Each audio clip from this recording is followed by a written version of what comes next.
evening, everyone. Welcome to Tactical Tuesday. Tonight's topic is going to be types of shelters and what you can use them for and what you shouldn't use them for. How's everybody doing out there? And I hope everyone's ready because I got a boatload of information for you tonight on different aspects of different type shelters and just a lot of information here. But before we jump into that, let's say hi to everybody that's over here in the side chat. All right, CR, Creative Redundancy, was the first one in this evening. Alicia Depew, Autism Mom, was second. And then they're chit-chatting, and Stuart's Prepping came in. Then Hugo Homestead, it's CB. Rita Hunter came in next. And everybody's chit-chatting there, talking around. And the man, the myth, the food forest permaculture man himself out on the island, it's Howie. Ginger Ninja's in the house. Oh, Walt Rogers is here. How you doing, Sheriff?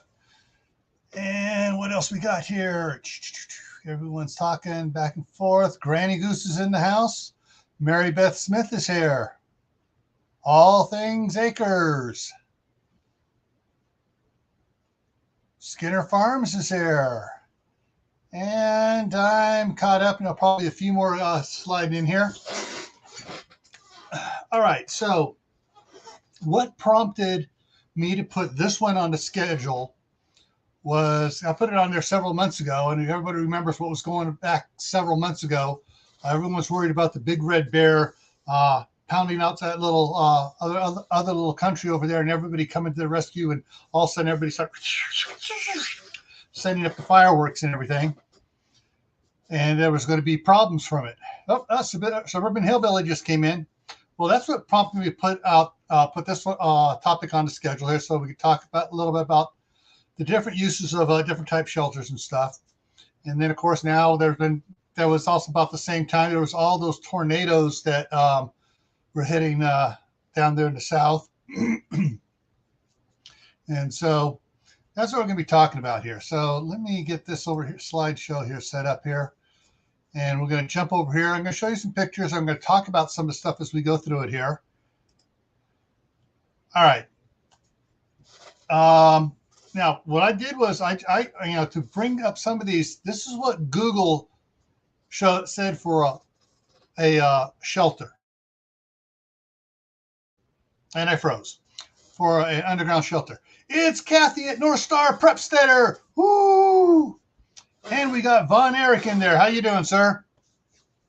All right. So, some people build a shelter, where they can go, under their house. It's got a hardened roof beneath the floors of the wooden floor up above.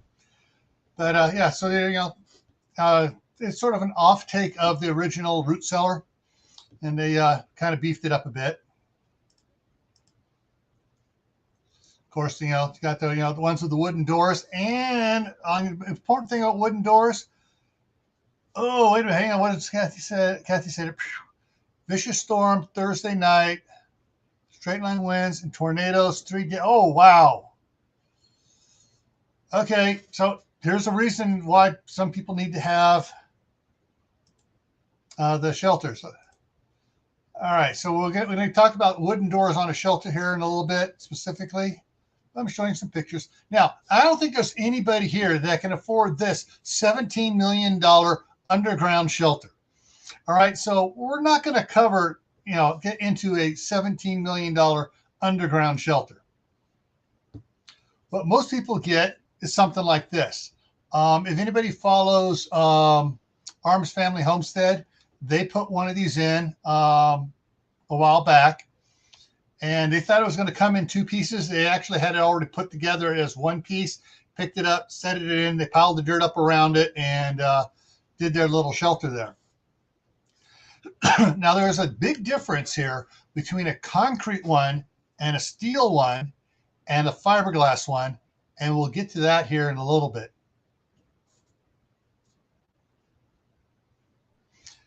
All right, so let's get the next one here. All right, so and things with the concrete ones, you can get them decorative.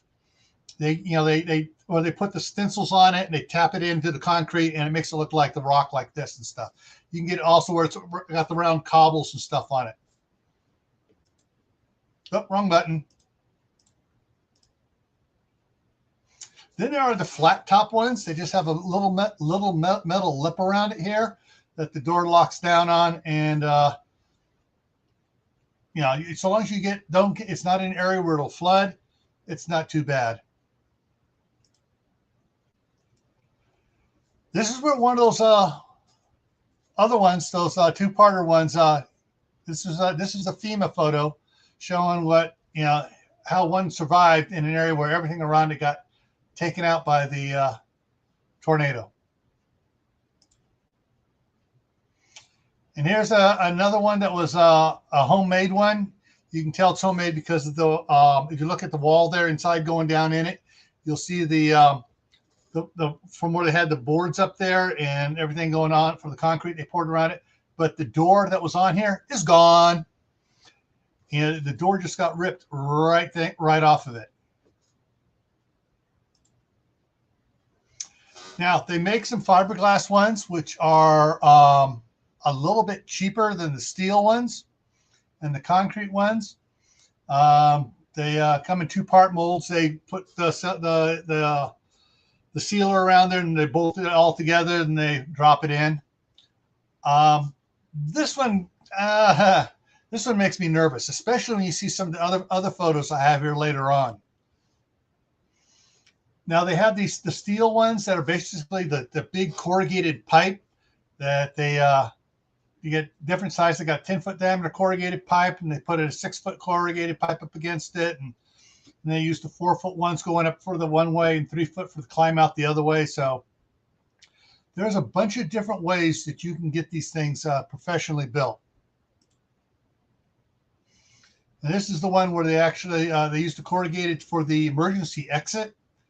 But they have the ribbed body frame here of it. And I'll have another picture showing that after it's in, they spray a sort of like a foam insulation over it to help seal it.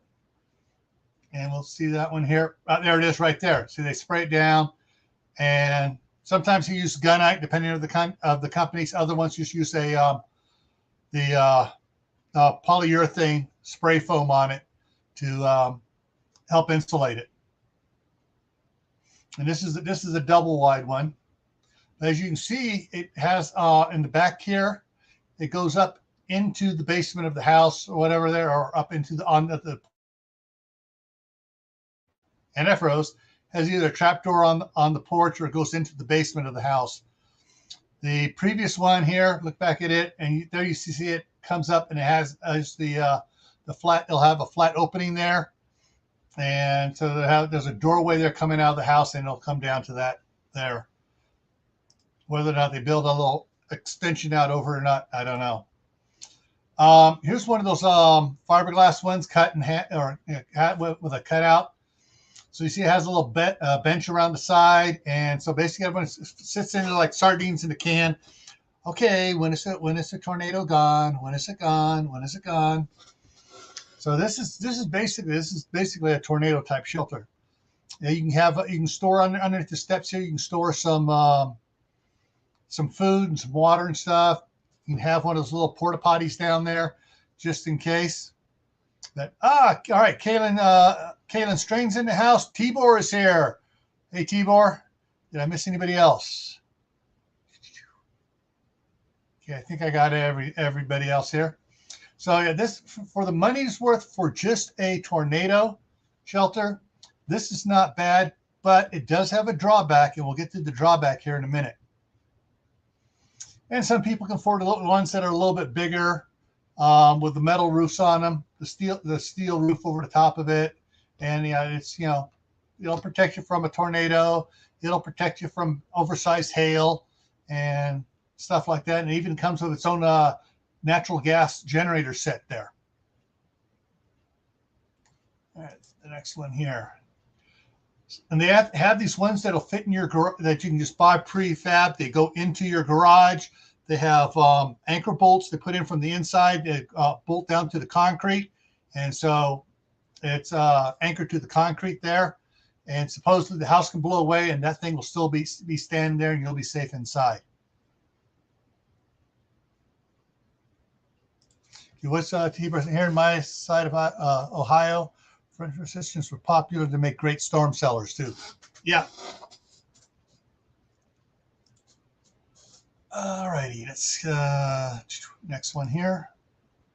And they make bigger ones to go in garages and stuff. They make ones that actually go in warehouses as well. You know, sort of a safe room type thing where everyone can run to if there's something going on. They, you know, these are two single wides put side by side. They also make them where they're two pieces, then they bolt it together there, wherever it's at. This is a neat one. It actually, before you usually get this one installed before your house is built. If your house has an attached garage, if it has a detached garage, you have it done before the garage is built. Under the cement slab, they bury and put in the shelter, and then they pour the concrete for the garage floor over it, and it's got the steel door there that slides back and forth. We're getting down into it, and the handle here lifts out, so you put it in so everybody can walk down in and stuff and work on that. Tennessee Tactical One, how you doing, brother? All righty, let's run over here. All right, this is just artist conception of what way some of them do it. They'll have set out where the potted plant is. That's the emergency exit. Inside the little garden shed is where the main entrance is to get down into it. Sometimes they'll have the slope stairs going down from inside the garden shed. Otherwise, they'll have just they open it up and you got the ladder you got to climb down into. Now you can do it yourself, or you can have someone hire someone to do it using cinder blocks and stuff. As always with cinder block, you got to be careful of ground moisture and sealing the cinder blocks from any moisture coming in and permeating into it.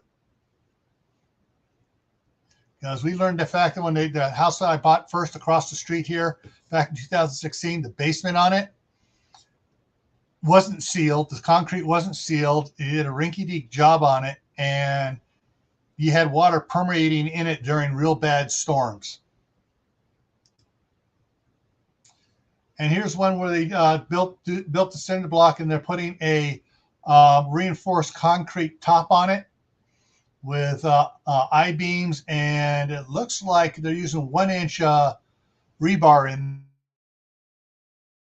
and I froze, 1-inch rebar on it. And then this one just has a single entrance on it there. And here's one from back in the Cold War. Yes, where you got the radio with the wire going up out of tubed up so they can have receive radio signals, and you got your canned water and your canned food.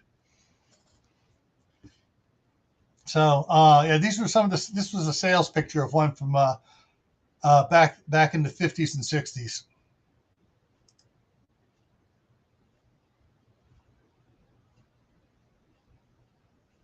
Okay, what people are saying here. And we knocked a hole in the basement wall, plugged the fill holes in the cistern. Oh, 8 by 10. Very cozy. Yeah, that will work. All right, now this here is looking up, one of the ones that has one of those I showed you before. It has the corrugated pipe tube going up at an angle, and so they have the stairs built in it here. So this is what it looks like going down. I mean, looking up from being down in it, and at the bottom, so there's your stairs going up and your pipe going up on the left there, and that's looking into the main unit there as you get going into it.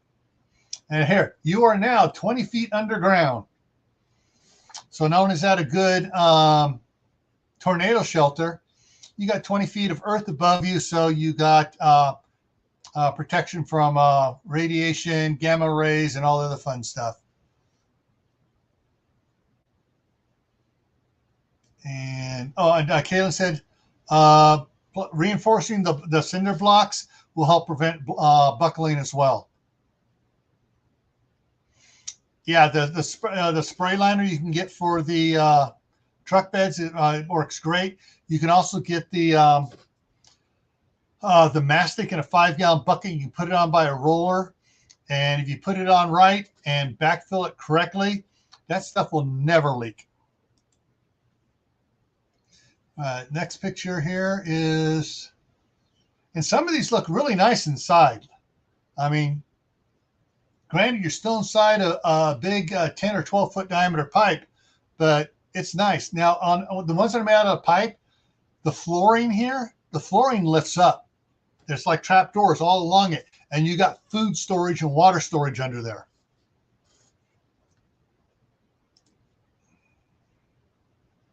And of course, this is the one I'm in right now. And so you have the you have your air filter purifier to trap outside air and do stuff. You got a heat exchange unit. So you got a lot of different things to work on here. And I guarantee you, sometimes the kids just want, can we camp out in the shelter? And of course, like this, like you look at the parquet on the floor. Of course, you might not see unless you have a big screen like I do. You can tell where there are lines and stuff where the different pieces pop out of the floor to get to whatever's underneath it. And here's another type that is designed up.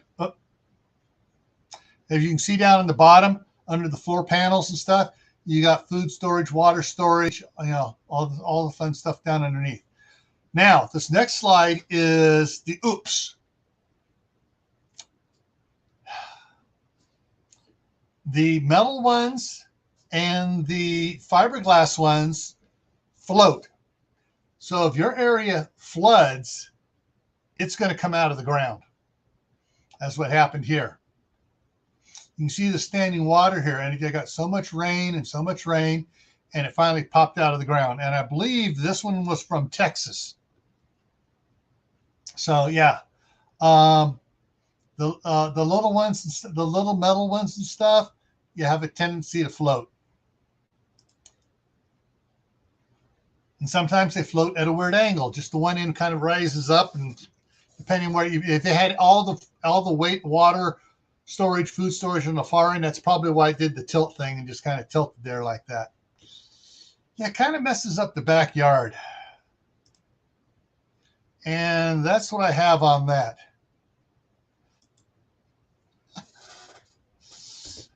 Yeah, it's also like what happens sometimes when people drain their pool and they get a big rainstorm and all around it just kind of lifts stuff up.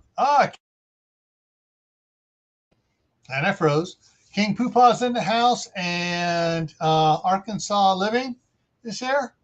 Did I miss anybody else? All right. So now, Wendy at Hardneck Farms is in the house. All right. So I got a question for everybody. So everybody get ready to put their answer in the side chat here. Do you need any sort of buried shelter? Yes or no? Do you need any sort of buried shelter? And while everyone's getting that message and typing it in, I'm going to change something here. I'm going to go for a nicer looking one here.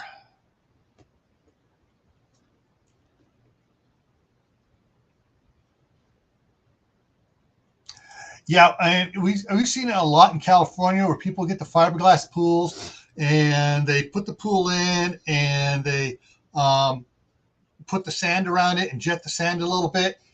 And the guys forget to start adding water to the pool as they're jetting the sand with the water to get the sand to fill up all the holes. And all of a sudden it goes bloop, and they got to take it out, dig all the sand out, reset it, and do it again. Okay, so 1, 2, a couple are looking at it. Okay, partial burial for Arkansas living. And Kathy throws out Kathy nails it. Depends on your climate, altitude, and weather conditions. As well. Kathy, you definitely nailed on that one. You don't want in New Orleans. You don't want an underground one. Heck, in New Orleans, you don't even want one in your garage. You want it built above your garage. One of those steel ones above the garage. That when the garage floods halfway full, you're still dry.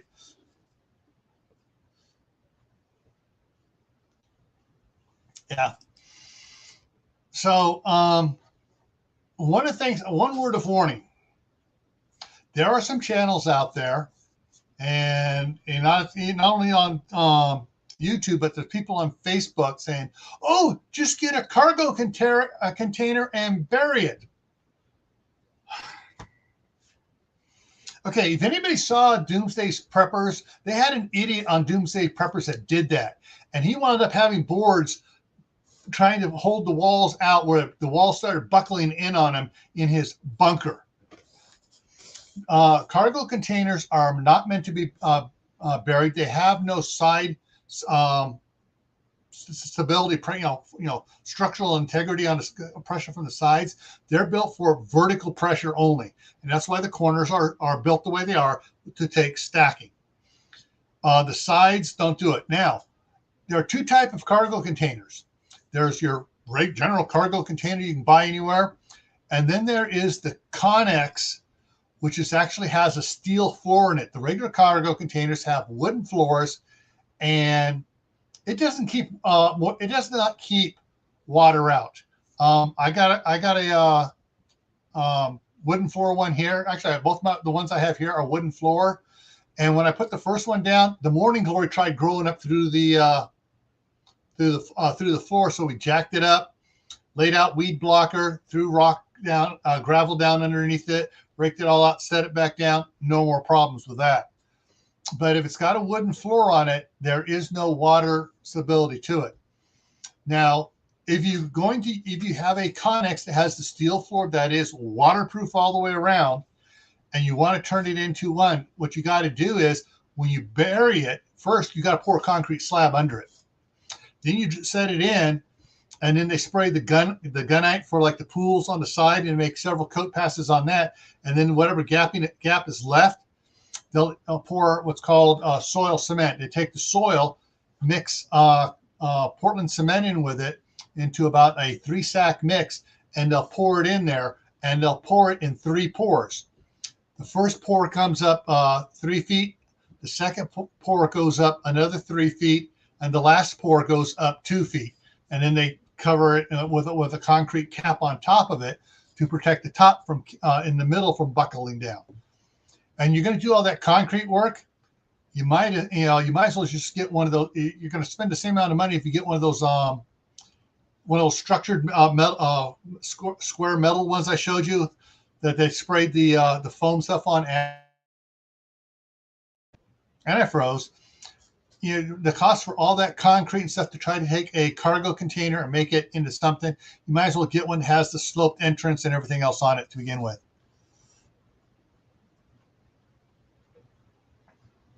Yeah.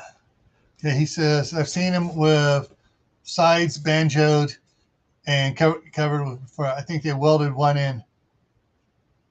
Yeah, now what I've seen them where they take 3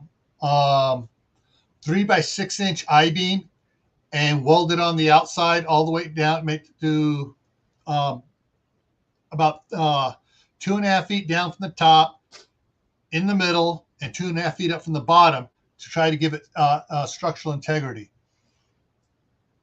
But as far as a cargo container being buried, no, I don't like it.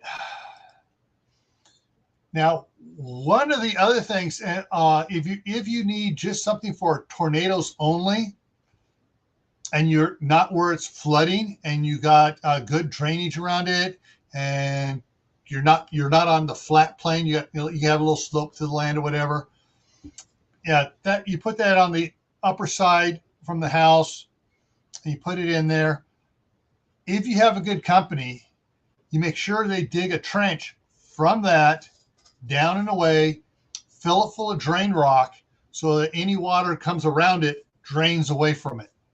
It's called a French drain.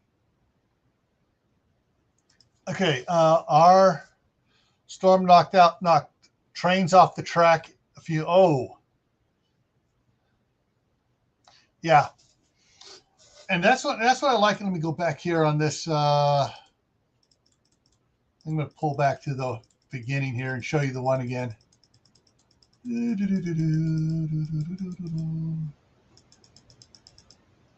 Okay, so I'm going to show you a couple. Go back here a couple more pictures. So if you're going to, getting one of these built like this, by the time you spend all the money for all the concrete around a cargo container, you're going to spend about the same amount of money.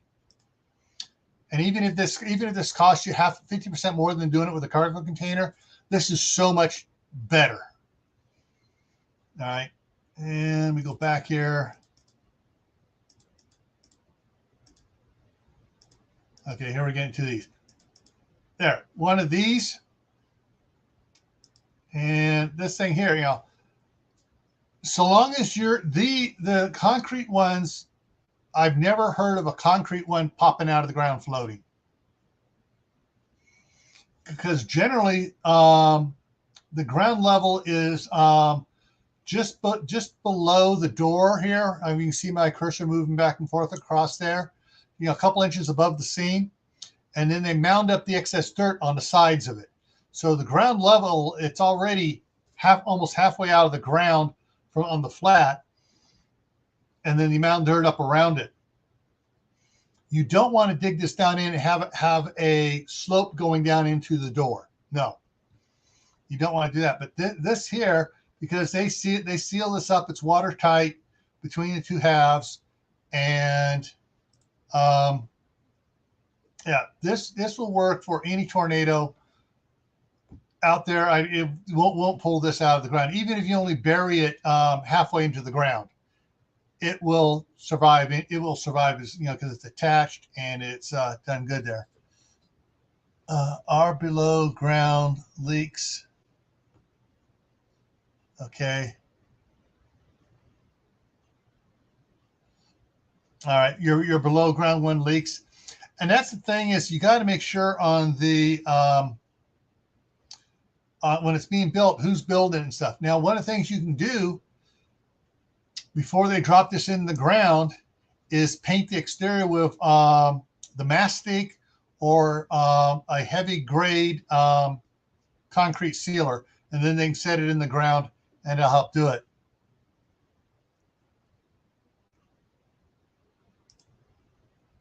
Oh, yeah, that's what they usually do. Is they'll dig the hole out, put some drain rock in and stuff, and all the dirt they dug out, before they start backfilling, they should put gravel in around the concrete one here, and then they put all the dirt in and mound the dirt up against it. And you can, I've actually seen it where they had a little bit of a slope, and they dug it into the slope, so the back half of it, so the slope of the ground goes from the back half up in the back here down to the front. And that way it's, it's covered with dirt and stuff, and it keeps it a little bit cooler. And I froze again. And they just mound dirt up around the dirt they dug out for the hole up around it to do it. I believe that's what they did with Daniel and DJ's at Arms Family Homestead. They dug it out and they just piled all the dirt up around it. All right.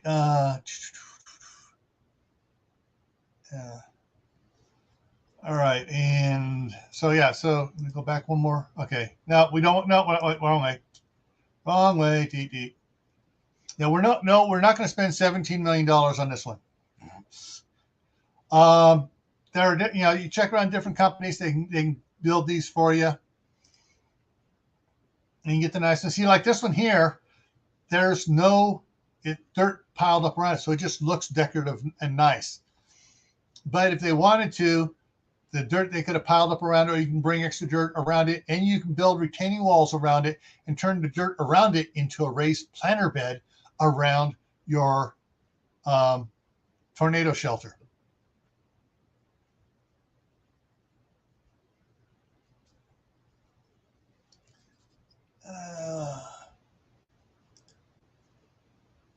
Yeah, instead of just a plain French drain, they can put some drain rock down, put in the styrene drain pipe that has the holes in it, and the holes would be just in the pipe that goes around the unit. And when you get 10 feet away, you go to solid pipe, and it just drains on down and drains away from it. Oh, you got to dig yours back up. Yeah, Wendy, didn't you build one in as part of the house or something?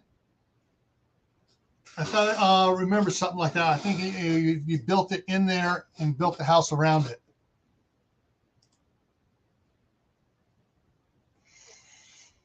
Now, so that one. And of course, they do make the one. Now, if you look down inside, you see that white line painted across there where the two halves are joined together, and it's just set in. But if you also look off to the right here, they cut out a notch in the bank there to put it, and then the ground slopes off behind the door there down to the house down below. So that works on that too.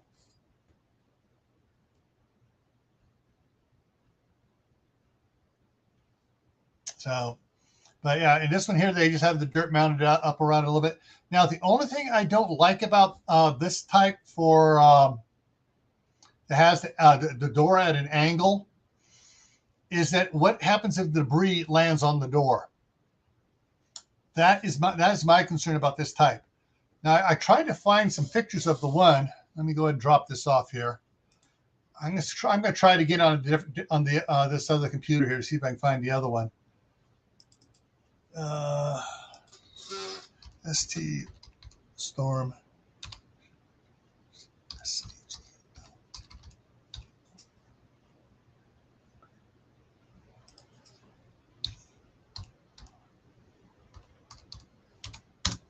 Okay, let's see if I can bring up images here for you guys to look at here.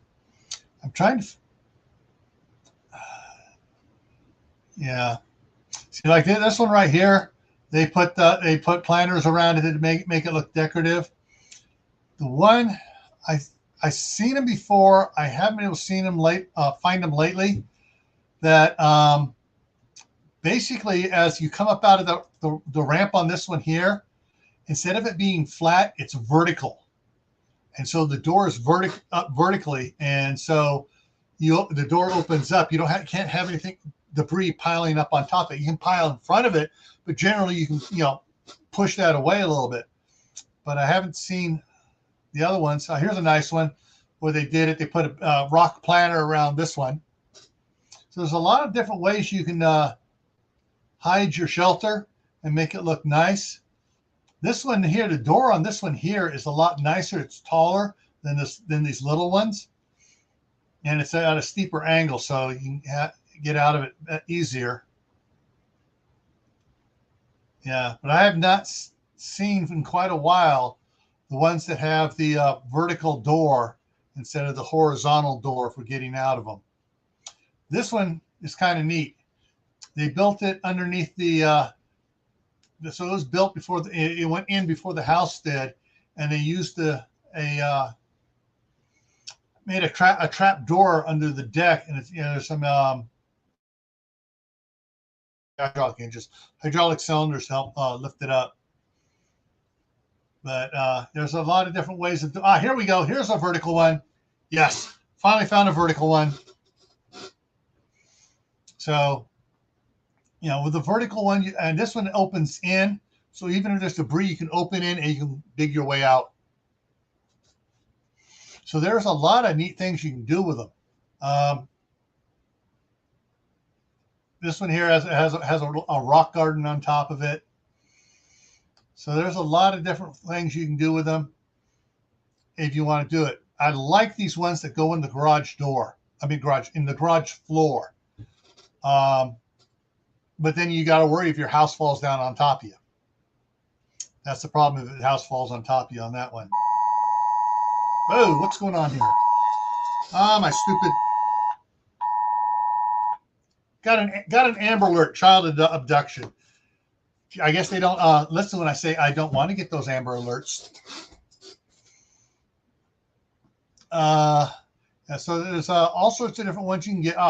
Here's one they actually putting this one in an existing floor, and they're putting it in pieces.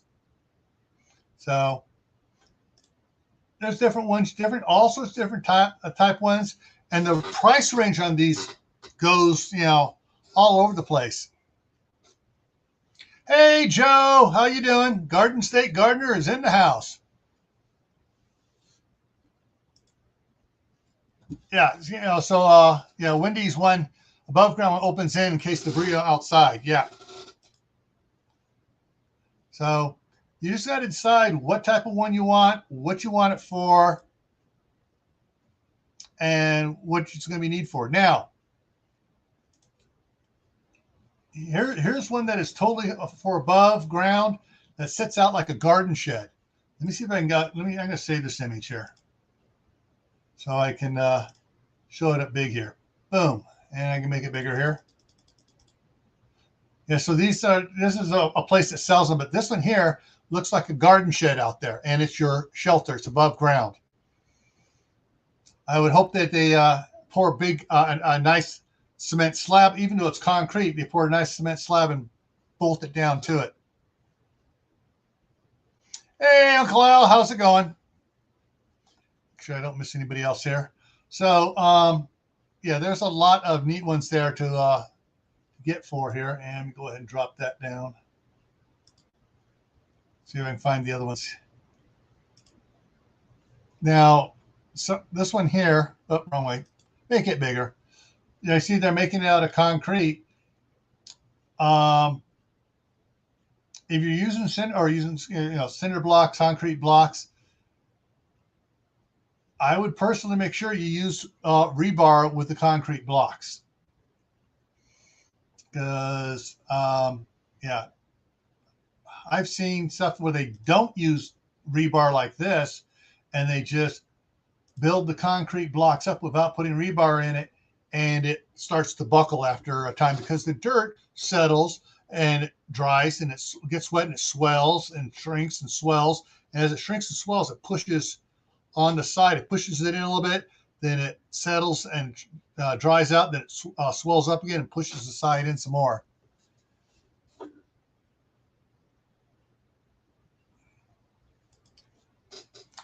Tibor, you're probably very right about that. I would say probably hexagon shape, 6-sided or 8-sided, so it does deflect the wind around it. And there was a dome one I saw somewhere, but it was such a poor quality picture that when I tried saving it to enlarge it for a slide, it was all pixelated and wasted. So, yeah. So, I mean, if you're going to get one that is buried, here's one where they're putting the two halves together, and they put their sealant crud around on it, put it down in, it goes, and it sticks tight together. Oh, and there's your tornado risk map. So if you're in this way, you're considered in a tornado risk. However, this map is missing a lot of area. Up around Sacramento in the northern San Joaquin Valley, they not very often, not very bad, but they do get them, and they have done some significant damage. And over here from down by Pocatello, across over to Twin Falls, they get tornadoes out there too.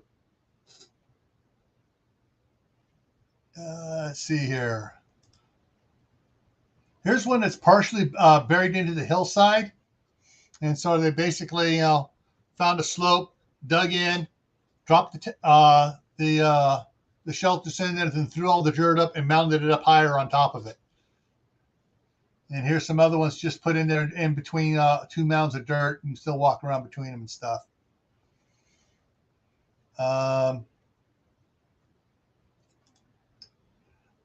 This one here, the smoothness of this looks like this is rolled steel laid out here for this one. So It depends what you are, how bad the area you get, what you get.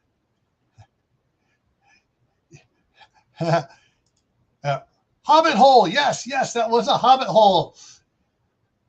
That showed the hobbit holes. Yeah, there we go. There's the hobbit holes.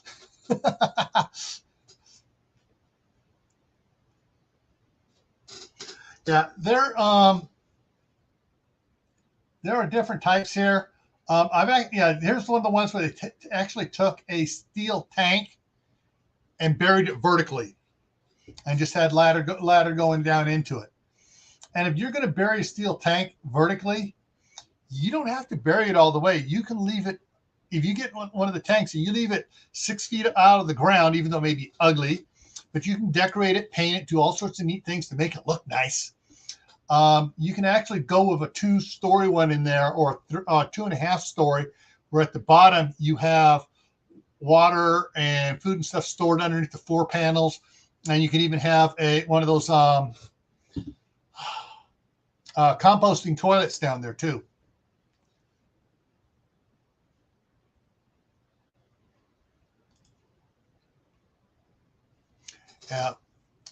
Yeah, I know. It's just, we've been getting some weird stuff here. Haven't had any tornadoes here in Basalt, but 15 miles south, they've had tornadoes, and they go up and they follow Interstate 15 and miss us.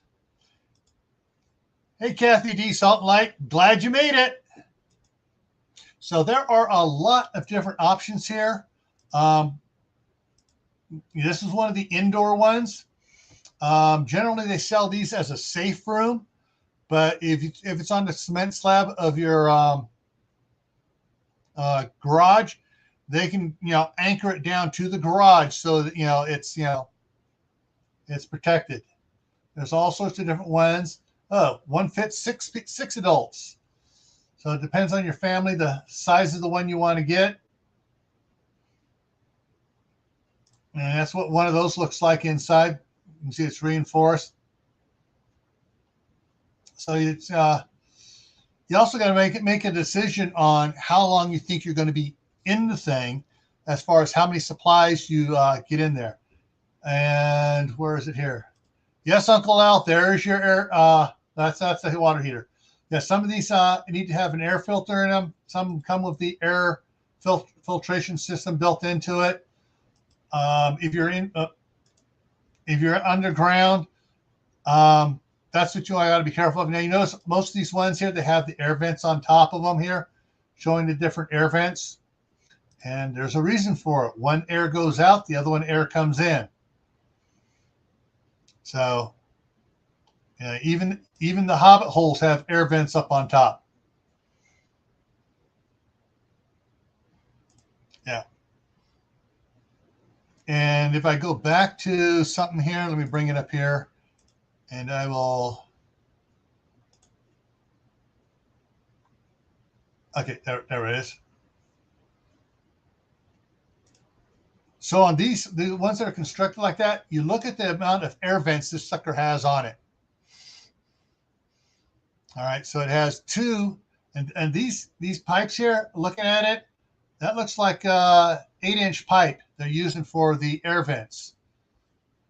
And then they have on the front here, they got an air vent coming over from one chamber to the next, because they got an airlock type door out there, so that people coming down from here, they can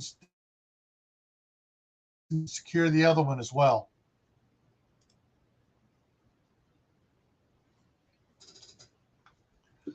But there is a lot of options for these, and some of these are really nice. I mean, you look at this one here behind me here. I mean, it looks nice. Granted, it's like living in a submarine, but hey, it's a lot nicer than most of the submarines were back in World War II. Yeah, and it has like the 2 tables here are set up like in a camper or an RV, where they can turn into full-size beds. And then you got back here, you got your bunk beds built in. So this looks like it has bunk beds and shelves. So yeah, depending on how you have it set up. Don't forget, as you can see on the floor, let me turn here right there. So on the floor here, going back up here, each one of these panels here lift off all the way in. So you got storage underneath there as well. So, yeah. So the thing is, though, you got to, when you're considering one of these things, one of the most important things to you have to balance is not how much you like it. That goes by the wayside. The safety factor and how much you need it versus how much is it going to cost, and to which one you can get, where you're going to get a bigger, more comfortable one, or you get the one where everybody's cramped in there. You only have to worry about being in there, several hours for the tornado. However, trying to remember where it was one of the last, it would happen this year. They had the tornadoes going on for like 12 hours, different ones going through, and they were under the alert warning, whatever it is, the higher one, to take shelter one. And they were in there for 12 hours. So if you don't have a composting toilet and plenty of water and stuff in there, you're going to be hurting. Now, that said, if you're going to have one where you got a composting toilet, you want it big enough where you can hang a sheet up to give the person privacy while they're using the toilet room.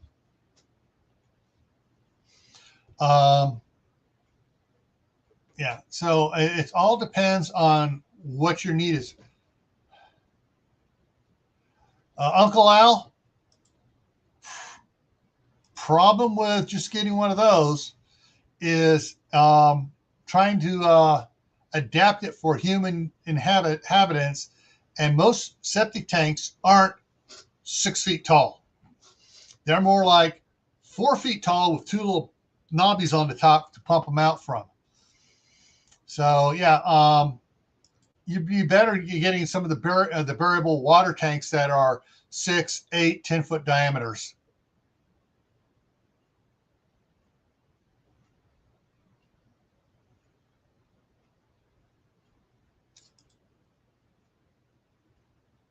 All right, so it can't come one right after another. I know there was one area that people were talking about they're not being in there for they were stuck in their things for like 12 hours because of the alerts and everything going on.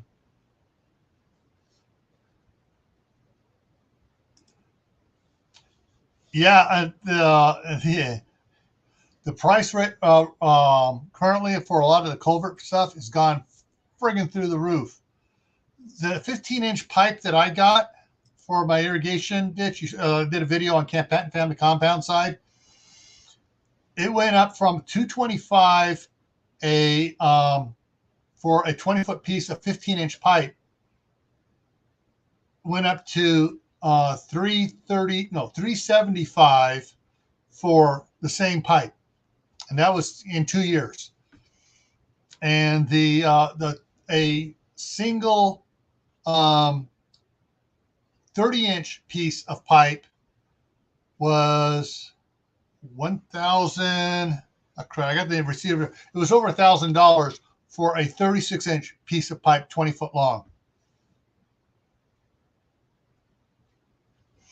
But once you start getting above 36-inch, then the steel becomes cheaper than the poly pipe. But hey, if you're able to work with the poly pipe and bury it, you don't have to worry about rust. You got to make sure you can seal it all right to get in and out. Just trying to check on the side chat here, guys. Yeah. And I froze. That takes us back to that picture of the one from, where was it? This picture here. They got the radio and the wire going up, and they got a conduit going out for the radio antenna wire to go out. So having a way to communicate is good. If you're getting one built in, even especially if you're getting one built in that's this one will work. Even if it's the conduit ones where you got the the pipe going up there to come down into it. Before they backfill it, have them put in a junction box thing, a waterproof junction box thing where you can run conduit out to be able to run it. There was one here. Let me run back to it here.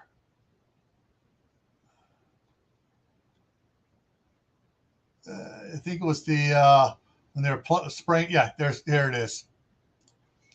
You see how they got the conduit pipe in it, not just for electrical, but you can have them install some of this conduit like this to be able to run your coax cable for your ham radio or the your AM/FM radio stuff out. Hey, Klingon Princess, how's it going? And that way you can communicate from the outside while you're still buried down within. Of course, if you're using one of the ones here, one of these like this, you can go ahead. It's easy to get what's called a bulkhead fitting, and you can put a bulkhead fitting on there and run your own conduit up on it, fairly simple. Especially since if it's buried just up to here, you only got to dig down a foot and put a bulkhead fitting on there and run your conduit out on that. But if you have one of these concrete ones outside, let's go to the concrete ones. Oh, wrong way. One of these ones here, yeah, if you have it where it's not completely buried, it's easy to, you get the carbide bit drill and you drill the hole in it and you put it in and you fill and you put the epoxy in and you seal it up and you're all good.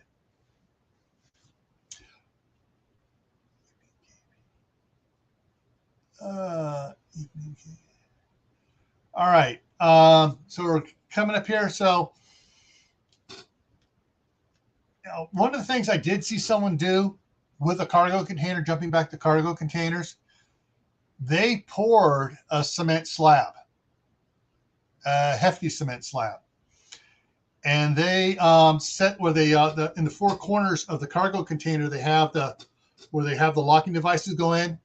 They set it up on welded a 1/2-inch steel plate on the bottom there with a 1-inch hole on it. And they set that down over 1-inch bolts that were set into the concrete pad.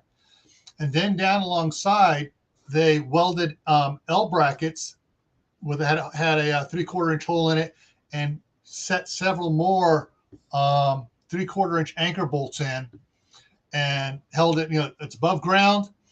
And it's not going to blow, it's just so it wouldn't blow away. And they had everything they had needed in there above ground. And you can always hire some high school kids to come over there and paint a mural on it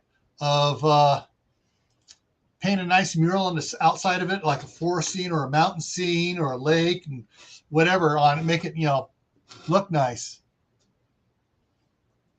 All righty. Okay, let me check one thing over here. All right, so we're getting up here close to the top of the hour.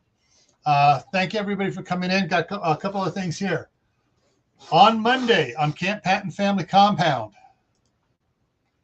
On Camp Patton Family Compound at 8 o'clock Eastern, 7 Central, 6 Mountain, 5 Pacific. The topic is, what one item would you choose to grow if you could only grow one item? And so I hope everyone comes over there and contributes tell me what one item you want to grow there on Monday and why. And possibly have a bunch of uses for that one item if you could only grow one item. All right. So we're looking for, basically I'm looking for some really good items that have a lot of uses and a lot of variety for them. So that's next Monday on the Fireside Chat. So next Tuesday here on Tactical, and I froze. The topic is neighborhood situational awareness. And I'm going to try to get Steve from Corsair Trainers to come to be up here for the next week. And so, yeah, so basically we're talking about situational awareness around your neighborhood, of your neighborhood, and with your neighborhood. So we're looking to look at several items on it. Yeah, Garden State Gardener, lettuce. tomatoes. So, hey, we get together, Joe. You grow the lettuce. I'll grow the tomatoes. Someone else grows the pigs, and we'll have BLTs. All righty, folks. That's it. Just want to remind everybody, stay happy no matter what life throws at you. Stay safe. Don't go out and do anything foolish. Keep adding to your preps. Water, food, medicines, and skills. Learn how to do more things, because in a disaster situation, those skills may be what saves your life. All righty? Take care, and I'll see you next week. Well, actually, I'll see you Thursday night on GrayManPrepping. On Thursday nights, I'm doing at midnight Eastern. I'm doing the midnight ride with GrayManPrepping. So I'll see you over there for general chit chat. All right, take care.